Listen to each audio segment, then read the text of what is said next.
Hello students, कैसे हैं आप लोग। क्लासेस को थोड़ा अच्छे से लेते रहिए जिससे कि हम निकट भविष्य में सफलताओं का अंबार लगा दें, सफलता पे सफलता प्राप्त करते जाएं। केमिस्ट्री तो हमारी इस प्रकार से हो जाए कि जिन लोगों के अंदर केमिस्ट्री के प्रति जो डर भरा हुआ है वो आप हमारी क्लासेस को अटेंड करके केमिस्ट्री से रिलेटेड जो भी आपके अंदर मिसअंडरस्टैंडिंग और डर है उसे आप दूर कर सकते हैं।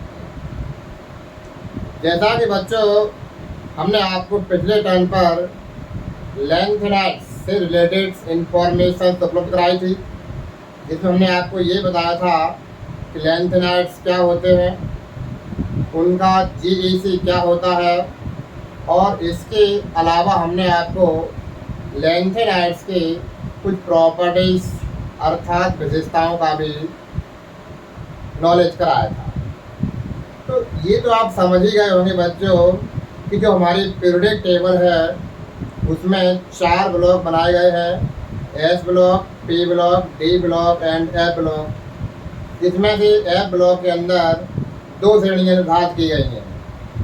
जो उसमें जो फर्स्ट श्रेणी है उसे हम लोग 4F श्रेणी या लैंथेनाइड श्रेणी कहते हैं। ये जो लैंथेनाइड श्रेणी है ना, ये हमारा एटॉमिक नंबर 58 से स्टार्ट होकर के 71 तक जाती है, यानी कि इसमें टोटल नंबर ऑफ लैंथेनाइड्स जो एलिमेंट है उनकी संख्या 14 है। और उनका आप जीईसी तो आप जानते ही हैं, नहीं जानते एक बार पुनः देख लें। यानी वे तत्व जिनमें अंतिम इलेक्ट्रॉन n-2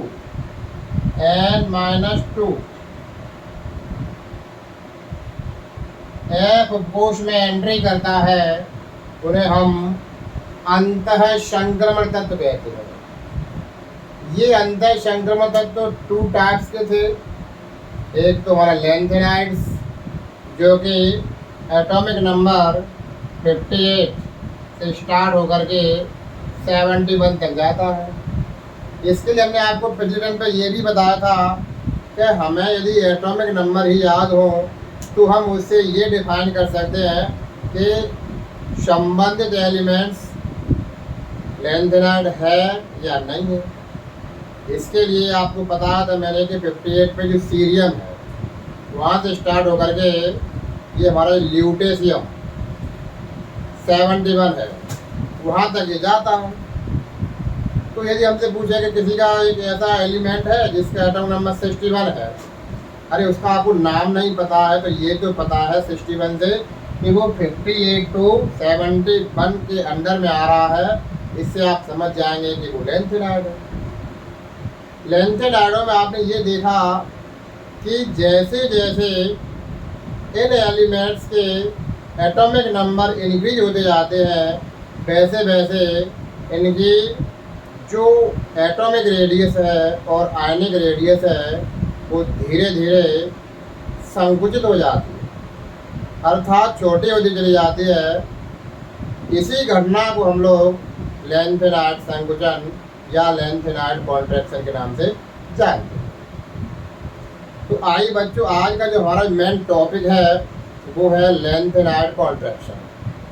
सबसे पहले आपने लैंथेनाइड सीखे और सुने और समझे कि लैंथेनाइड्स क्या होते हैं। कि पीरियोडिक टेबल में जो एफ ब्लॉक है उस एफ ब्लॉक को 2 सीरीज में डिवाइड किया गया है, जिसमें से जो फर्स्ट सीरीज है इसे हम लोग 4F सीरीज के नाम से जानते हैं, और उसी को हम लोग लैंथेनाइड सीरीज बोलते हैं। इसको जो लैंथेनाइड सीरीज बोलने का भी एक कारण है वो ये है कि जो 4F श्रेणी के जो एलिमेंट्स हैं वो लैंथेनम के बाद आते हैं, इसलिए ये लैंथेनाइड्स कहलाते हैं। ओके, तो देखें बच्चों, लैंथेनाइड सीरीज क्या होती है। तो हम ये बोल रहे थे कि जो लैंथेनाइड है, सबसे पहले मैं आपको उसका जीईसी बताता हूँ, और जीईसी के अकॉर्डिंग हम ये देखेंगे कि जैसे जैसे लैंथेनाइड्स के एटॉमिक नंबर इंक्रीज होते हैं तो आने वाला जो न्यू इलेक्ट्रॉन्स है वो हमारे आउटर सेल में न जाते हुए जो हमारा उपांतिम कोश यानी एफ और एफ कोश है उसमें ही लगातार एंट्री करता जाता है, जिसकी वजह से होता क्या है कि उस सेल में नंबर ऑफ इलेक्ट्रॉन्स इंक्रीज होते जाते हैं, जिससे कि उस न्यूक्लियस का जो न्यूक्लियस चार्ज है वो इंक्रीज हो जाता है और शील्डिंग इफेक्ट वीक हो जाता है, जिसकी वजह से न्यूक्लियस उन इलेक्ट्रॉन्स को अपनी ओर अट्रैक्टिव करने लगता है और इसके परिणाम स्वरूप ये देखा जाता है कि उनकी रेडियस क्या हो जाती है, संकुचित हो जाती है। इसी घटना को हम लोग लेंथेनाइड कॉन्ट्रैक्शन के नाम से जानते हैं। तो सबसे पहले हम 2-3 एलिमेंट्स का GEC देख लेते हैं, उसके बाद अपन देखते हैं कि किस प्रकार से हमारे लेंथेनाइड का कॉन्ट्रैक्शन होता है। आपको मैं बता दूं कि सपोज दैट ये 51 है, 58 है। यदि आप 58 का यदि इसका पहले GEC लिखते हैं n-2f और क्या होता है n-1 D 0 से 1 NH2। ये जो है हमारा GEC किसका है, ये इनर ट्रांजिशन एलिमेंट में सपोर्ट करता है। इनर ट्रांजिशन एलिमेंट में भी 2 टाइप्स हैं, 2 क्लासीफाइड है। तो सबसे पहले आज हम आपको 4f के बारे में बताएंगे। तो 4f के लिए इसकी वैल्यू क्या निकलती है कि यहाँ पर हो जाता है 4f 1 से 14 5D 0 से 1 6H। ये जो GEC है ये पर्टिकुलर लेंथेनम के लिए है, लेंथेनाइड्स के लिए है। तो इसको अपन यहाँ से हटा देते हैं और इसके अकॉर्डिंग कार्य करेंगे। आप सपोज दैट यदि मान लीजिए इसमें होता क्या है कि मान लीजिए किसी 4f है, 4f में 1 इलेक्ट्रॉन फिल है। अब जैसे जैसे एटॉमिक नंबर बढ़ते जाते हैं तो आने वाला जो न्यू इलेक्ट्रॉन्स है वो आउटर सेल में न जाते हुए लगातार 4f में चलता है। 4f1 4f3 4f4 4f5। यहाँ पर तो आप देखेंगे लास्ट में, क्योंकि देखा 5D में 0 से 1 होते हैं, तो आप देख रहे हैं 4f6 हो जाएगा। आने वाला जो न्यू इलेक्ट्रॉन्स है वो किस में एंट्री कर रहा है, 4f में एंट्री कर रहा है। यदि अपन लोग 58 है ना सीरियम, उसका यदि EC निकालें तो आप क्या देखते हैं कि यहाँ पर देखेंगे आप लोग 58 लिख लेते हैं। यहाँ पर 58 का सीरियम है, तो यहाँ पर अपन क्या कर देंगे XE लिख देंगे। XE का कितना होता है बच्चों, यहाँ ग्रुप नंबर 18 का एलिमेंट है ये। आप जानते हैं न्योन, आर्गन, क्रिप्टॉन, जीनॉन। ये जीनॉन है, इसका 54 होता है। यहाँ देखेंगे 58 है तो 54 ये हो गया, एक ये हो गया 55। यहाँ पर 4f के बाद आएगी 5D। 5D में कितना भरेंगे अपन लोग 1 और 6H2 हो जाएगा, 6H2 हो जाएगा।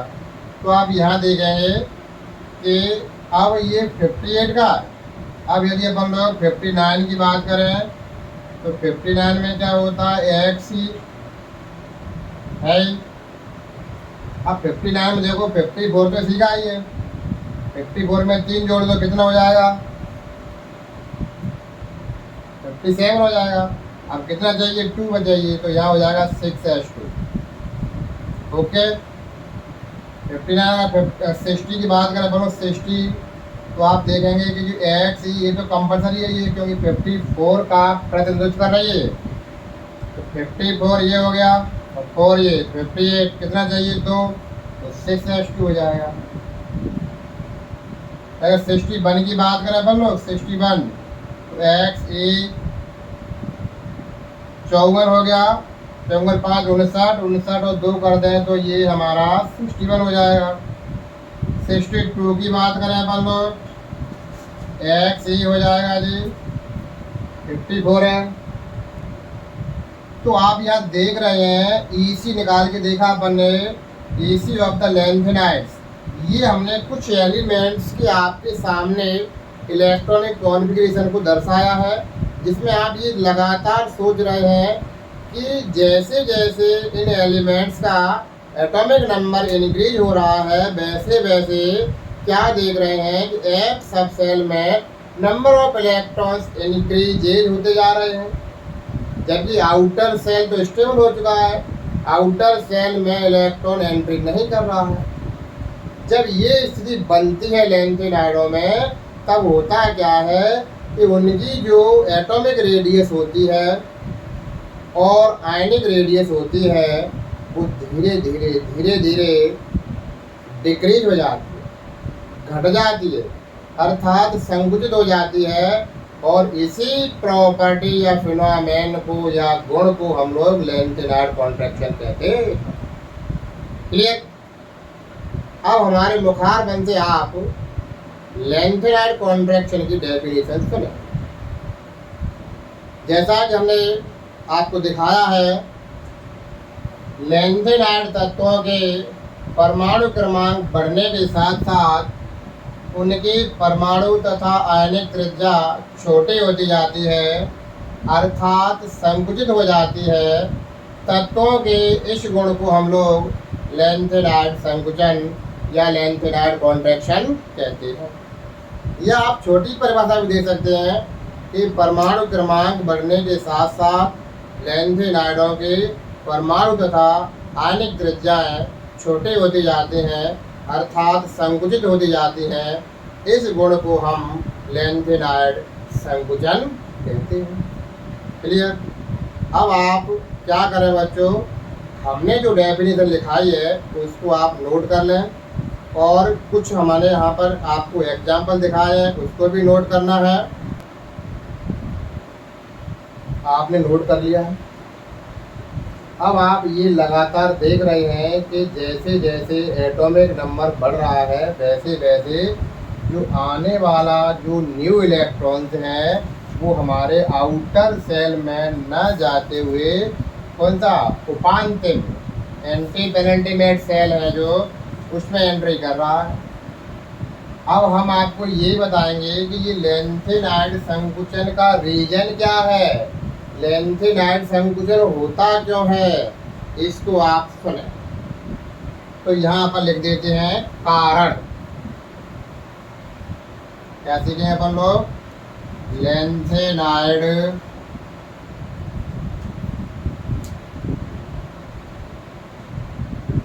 संकुचन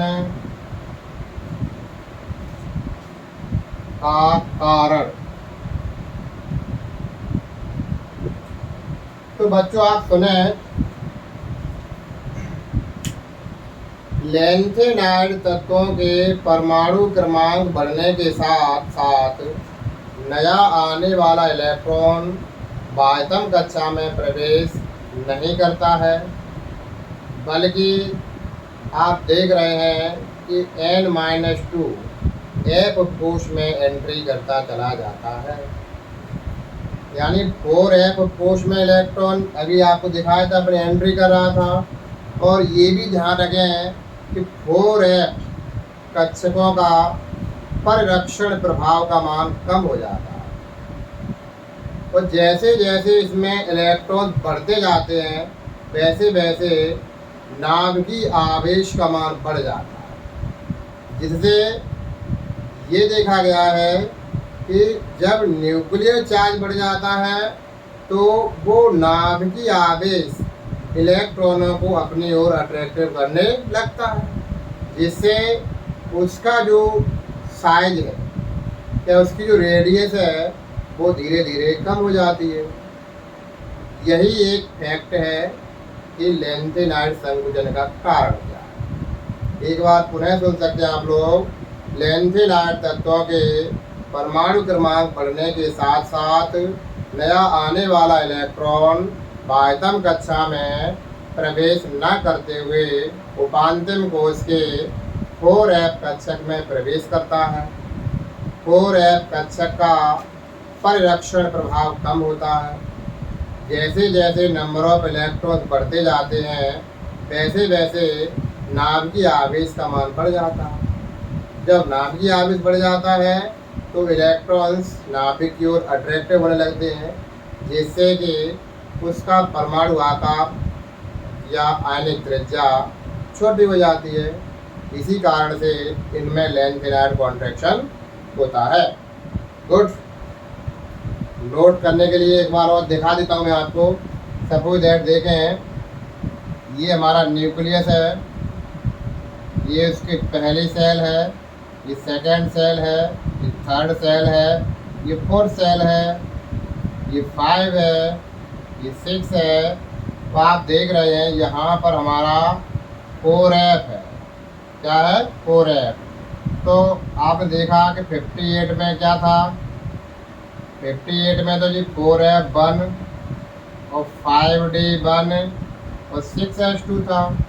तो आप देखेंगे 6 वाला कौन सा है? ये है, ये हमारी 6 सेल है। इसमें हमने 2 इलेक्ट्रॉन फिल कर दिए। डी में कितना जाएगा? 5 में 1 जा रहा है और 4F में कितना भरा जा रहा है? 1 भरा जा रहा है। अब इसके बाद जो 59 आता है ना, उसमें क्या होता है? उसका होता है 4F3 6H2 होता है।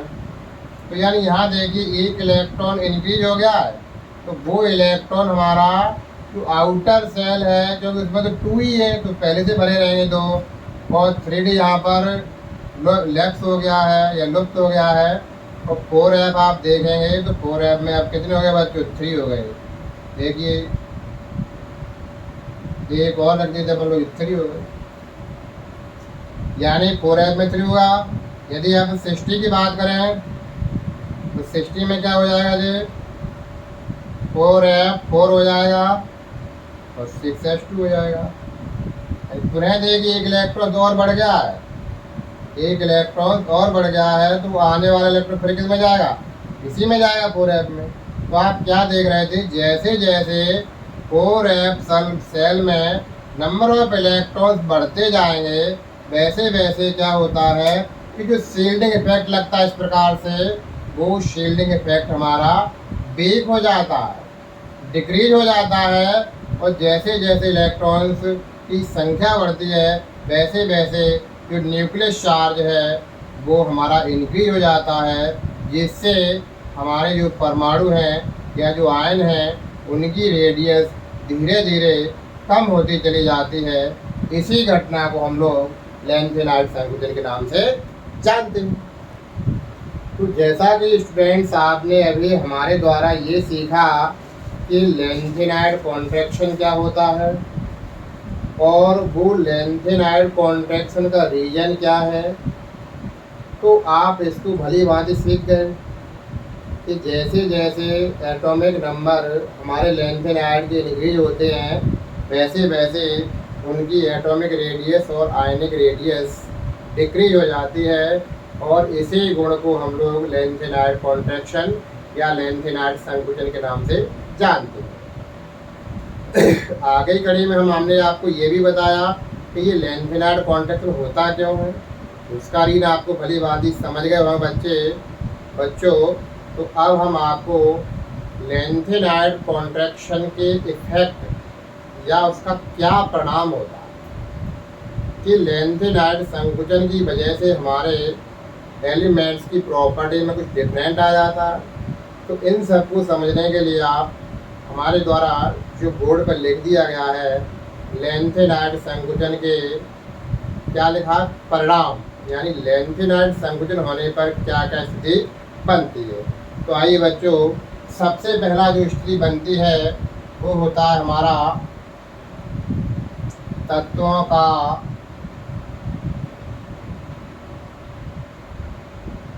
पृथक्करण। इसका मतलब ये है बच्चों कि जैसे जैसे आप देखेंगे कि लेंथ-इनायड संकुचन के कारण इन तत्वों के रासायनिक गुणों में अत्यधिक समानता होती है। लेंथ-इनायड संकुचन के कारण इन तत्वों के रासायनिक गुणों में अत्यधिक समानता होती है। अतः इन तत्वों को शुद्ध अवस्था में अलग अलग प्राप्त करना डिफ़िकल्टी हो जाती है, यानी कठिनाई हो जाती है। यहाँ हमें ये सीखने को मिला कि लेंथिनाइड कॉन्ट्रैक्शन की वजह से जो हमारे ये तत्व हैं इनके रासायनिक गुणों में सिमिलरिटी आ जाती है और फिर हम इनको सेपरेट करने में काफ़ी कठिनाई महसूस करते हैं। इसलिए ये सीखे कि तत्वों का पृथक्करण करना भी एक कठिन पॉइंट बन जाता है। इस पॉइंट को समझने के बाद हम नेक्स्ट पॉइंट को चलते हैं। जो नेक्स्ट पॉइंट है हमारा आयन का आकार। आयन का आकार, तो ये तो बच्चों आप समझ ही गए हैं कि जैसे जैसे लेंथिनाइडों का एटॉमिक नंबर बढ़ा, एटॉमिक रेडियस डिक्रीज हुई। एटॉमिक रेडियस है तो वो डिक्रीज हो गई है, ये आयनिक रेडियस है तो वो डिक्रीज हो गई है। जब रेडियस डिक्रीज हो जाएगी तो हम जानते हैं कि उसका साइज कैसा हो जाएगा, डिक्रीज हो जाता है। यानी अपन ये सीख रहे हैं कि लेंथिनाइड संकुचन के कारण जो हमारे आयंस होते हैं उनका आकार छोटा हो जाता है, अर्थात कम हो जाता है। क्लियर। तीसरा पॉइंट देखेंगे, सहसंयोजक। सहसंयोजक गुण। यहाँ इस बात का ध्यान रखना है कि लेंथिनाइड संकुचन की वजह से हमारे जो एलिमेंट्स हैं उनमें सहसंयोजी लक्षण उत्पन्न हो जाता है, यानी nature of the covalent. Covalent एक बॉन्ड होता है और जिन कंपाउंड्स में वो कोवेलेंट बॉन्ड पाया जाता है ना, उन कंपाउंड्स को हम लोग कोवेलेंट कंपाउंड्स कहते हैं। तो जैसे जैसे लेंथिनाइड संकुचन बढ़ता है वैसे वैसे उनमें सहसंयोजक लक्षण भी बढ़ता जाता है और इसके अलावा जिससे उनकी जो क्षारीय प्रकृति है वो घटती चली जाती है। तो इस प्रकार से बच्चों आज हमने आपको लेंथिनाइड कॉन्ट्रैक्शन का जो टॉपिक था ये आप विशेष रूप से ध्यान रखें कि लेंथिनाइड कॉन्ट्रैक्शन इस चैप्टर का एक ऐसा क्वेश्चन है जो हमेशा पूछा जाता है। यदि आप एक या दो विगत वर्षों को छोड़ दिया जाए तो आप अपने एमपी बोर्ड में अनसॉल्व उठा के देख लीजिए, उसमें ये देखते हैं कि इस चैप्टर से लेंथिनाइड कॉन्ट्रैक्शन का जो क्वेश्चन है वो मैक्सिमम बनाया गया है। तो हमें ये पता है कि जब ये क्वेश्चन हमारा इम्पोर्टेंट है तो हमें इसको बहुत अच्छे से कर लेना चाहिए। तो आपकी समझ में आ गया होगा। यदि फिर भी कोई समस्या है तो मैं अपने लेक्चर के माध्यम से इसको रिपीट कर रहा हूँ और उसको आप विधिवत सुने, समझें और ग्रहण करें। सबसे पहले तो आप डेफिनेशन सुनिए। परमाणु क्रमांक बढ़ने के साथ साथ लेंथिनाइडों के परमाणु त्रिज्याएँ या आयनिक त्रिज्याएँ छोटी होती जाती हैं, अर्थात संकुचित होती जाती हैं। तब हम तत्वों के इस गुण को लेंथिनाइड संकुचन कहते हैं। अब ये लेंथिनाइड होता संकुचन क्यों है, तो इसमें अपने बताया था कि परमाणु क्रमांक बढ़ने के साथ साथ जो आने वाला न्यू इलेक्ट्रॉन है वो हमारे जो एलिमेंट है उसकी आउटर सेल में एंट्री न करते हुए उपांतिम कोश के 4f कक्षक में लगातार एंट्री करते रहते हैं, जिससे क्या होता है कि उस 4f में नंबर ऑफ इलेक्ट्रॉन्स इंक्रीज हो जाते हैं, जिससे न्यूक्लियस का जो नाभिकीय चार्ज होता है वो बढ़ जाता है और परिरक्षण प्रभाव का मान कम हो जाता है। जब नाभिकीय आवेश बढ़ जाता है तो इलेक्ट्रॉन फिर नाभिक की ओर अट्रैक्ट होने लगते हैं, जिससे उसका साइज कम हो जाता है, अर्थात कॉन्ट्रैक्शन हो जाता है, अर्थात रेडियस उनकी संकुचित होती जाती है। तो कारण सी के कारण मैन यही है कि आने वाला जो न्यू इलेक्ट्रॉन है वो आउटर सेल में एंट्री न करते हुए एंटी पेरेंटिमेट सेल यानी उपांतिम कोश के 4f कक्षक में एंट्री करता जाता है, जिससे न्यूक्लियर चार्ज इंक्रीज हो जाता है और उनकी रेडियस डिक्रीज हो जाती है। ये तो हमारा रीजन था लेंथिनाइड कॉन्ट्रैक्शन का। अब आपने ये भी देखा कि लेंथिनाइड कॉन्ट्रैक्शन के थ्रू कुछ परिणाम प्राप्त हो रहे थे, जैसा कि पहला पॉइंट हमने लिख रखा है कि तत्वों का पृथक्करण।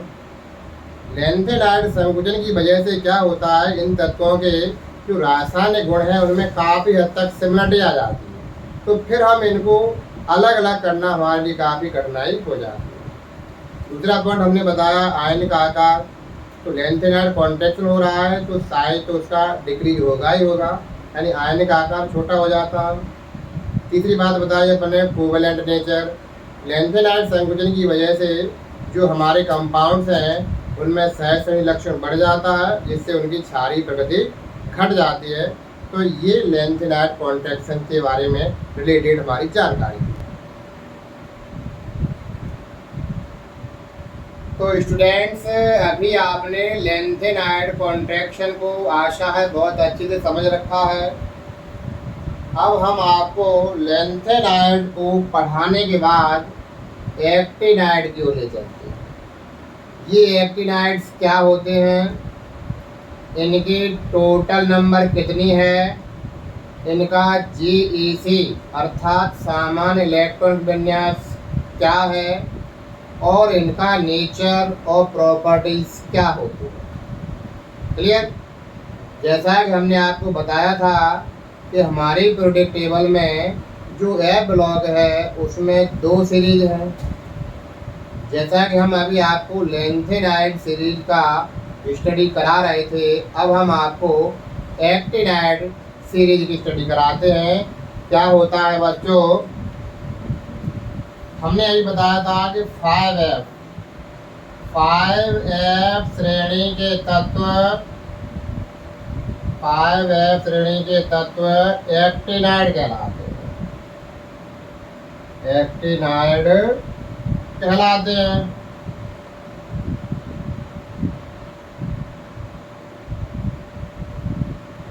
ये ध्यान रखें कि इनको हम 5F श्रेणी के एलिमेंट क्यों कहते हैं, क्योंकि इनमें जो अंतिम इलेक्ट्रॉन है वो 5F कोश में प्रवेश करता है।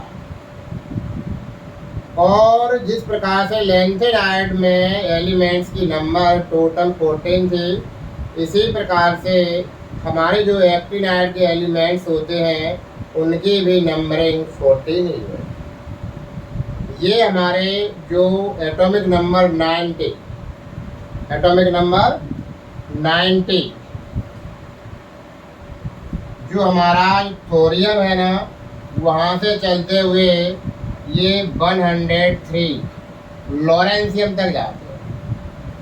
और इनका जो सामान्य इलेक्ट्रॉन विन्यास होता है वो होता है क्या बच्चों, 5F 1 से 14, 6D 0 से 1, और यहाँ पर N की वैल्यू 7 होने से 7H2 आता है। ये तत्व एक्टिनाइड क्यों कहलाते हैं, जैसा कि हमने आपको लेंथेनाइड के बारे में बताया था, वही रीजन इसमें एक्टिनाइड का है कि ये तत्व जो एटॉमिक नंबर हमारा 89 है ना, एक्टिनियम, उसके बाद आते हैं, इसलिए इन्हें हम लोग एक्टिनाइड्स कहते हैं। एक्टिनाइडों में ये देखा जाता है कि मैक्सिमम क्या टोटल यानी सभी के सभी वो हमारे एलिमेंट्स हैं ना रेडियो एक्टिव नेचर के, सभी के सभी रेडियोधर्मी होते हैं।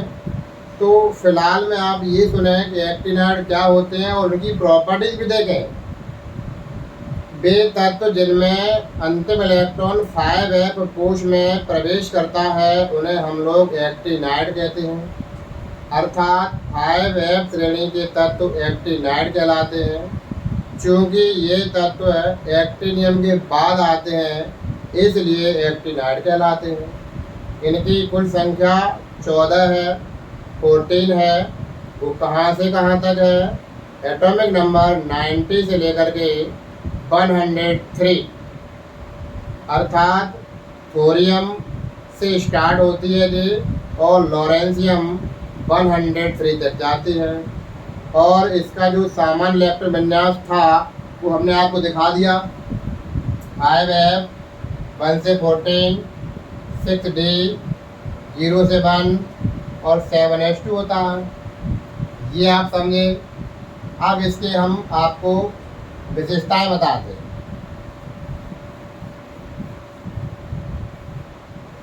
विशेषताओं में ये देखा जाएगा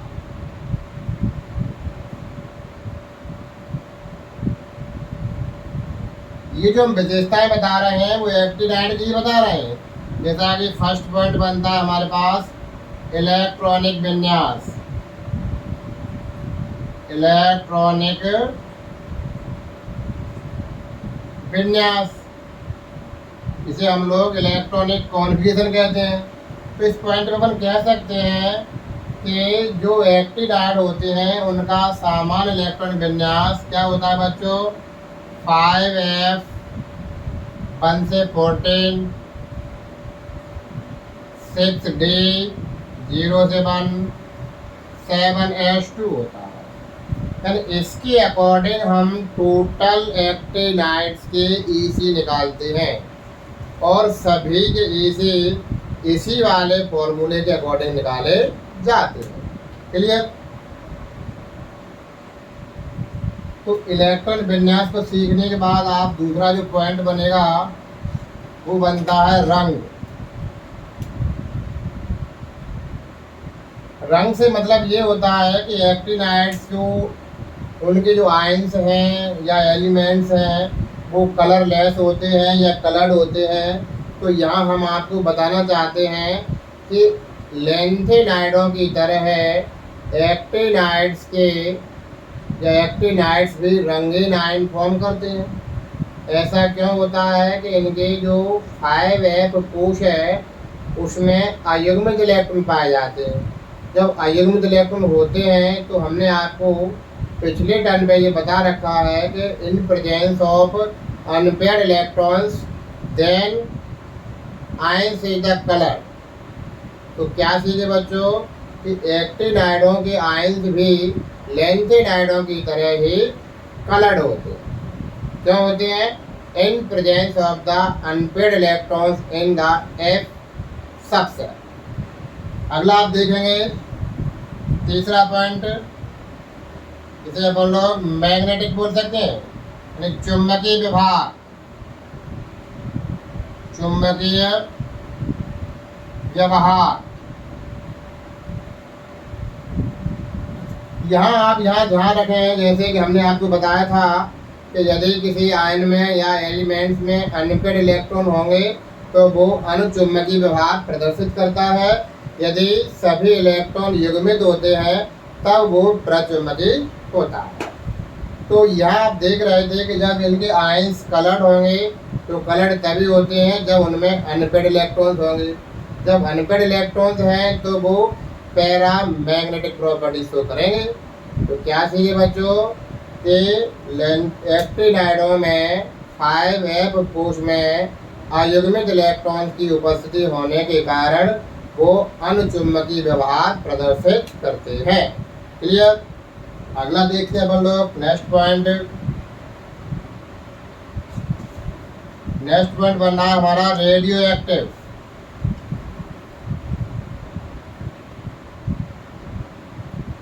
ये ध्यान रखें कि जितने भी हमारे एक्टिनाइड एलिमेंट्स हैं वो सभी रेडियोधर्मी प्रकृति के होते हैं, अर्थात उनकी रेडियो एक्टिविटी जो है वो टोटल सभी एलिमेंट से कनेक्ट रहती है। यानी क्या सीखे अपन लोग? GEC सीखे, इलेक्ट्रॉनिक विन्यास ये होता है इनका। और ये कैसे आयन बनाते हैं? रंगीन आयन बनाते हैं, अनुचुंबकीय व्यवहार प्रदर्शित करते हैं और इसके अलावा ये सभी तत्व रेडियो एक्टिव नेचर के होते हैं। एक और सीखना चाहते हैं तो आप जानते हैं ऑक्सीडेशन स्टेट।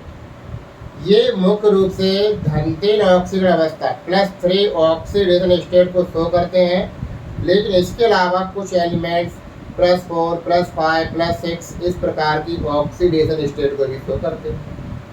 तो कोई प्रॉब्लम तो होगी नहीं आपको। इस प्रकार से आपने लेंथेनाइड की स्टडी कर ली, उसी प्रकार से आपने एक्टिनाइड की स्टडी कर ली। तो बच्चों मैं आपको एक्टिनाइड को एक बार रिपीट कर रहा हूँ, उसको अच्छे से सुनें।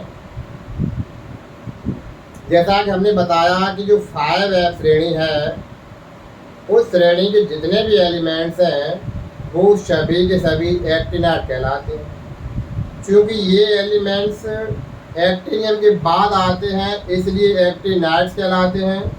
इनकी कुल संख्या 14 होती है, जो कि हमारी पीरियोडिक टेबल में एटॉमिक नंबर 90 अर्थात थोरियम से स्टार्ट होकर के लॉरेंशियम 103 तक जाती है। इनका सामान्य इलेक्ट्रॉन विन्यास होता है 5f 1 से 14, 6d 0 से 1, 7s2। इसको पढ़ने के बाद आपने ये देखा कि इनका जो नेचर है वो सभी का जो नेचर है वो रेडियो एक्टिव नेचर होता है, इसलिए इन्हें हम लोग रेडियोधर्मी एलिमेंट्स भी कहते हैं। अब आप ये समझें कि इनकी प्रॉपर्टी क्या थी। तो फर्स्ट पॉइंट बताया अपने GAC बता दिया। सेकंड पॉइंट पर हमने इसके आयंस का कलर बताया। ये सभी के सभी विशेष रूप से वे एलिमेंट्स जिनमें अनपेयर्ड इलेक्ट्रॉन्स प्रेजेंट होते हैं वो कलर्ड आयन को फॉर्म करते हैं, और जिसमें अनपेयर्ड इलेक्ट्रॉन्स होंगे तो वो पैरामैग्नेटिक प्रॉपर्टी भी शो करते हैं। यानी इनके जो आयन हैं वो कलर्ड होते हैं और पैरामैग्नेटिक प्रॉपर्टी शो करते हैं। इसके अलावा इनकी ऑक्सीडेशन जो स्टेट होती है वो +3 होती है। इसके अलावा भी ये +4, +5, +6 ऑक्सीडेशन स्टेट को शो करते हैं, रेडियो एक्टिव नेचर के होते हैं। इस प्रकार से बच्चों आज की क्लासेस में हमने आपको लेंथेनाइड कॉन्ट्रैक्शन और information about in the actinides elements इनका विधिवत अध्ययन कराया है। आशा है आपको ये क्लासेस बिल्कुल पसंद आई होगी। हमारा चैनल आप ज़रूर लाइक करें, सब्सक्राइब करें, और यदि हमारे चैनल पर जुड़ रहे हैं तो शेयर और सब्सक्राइब लगातार करते रहिए। आज की क्लासेस को हम यहीं समापन करते हैं। धन्यवाद।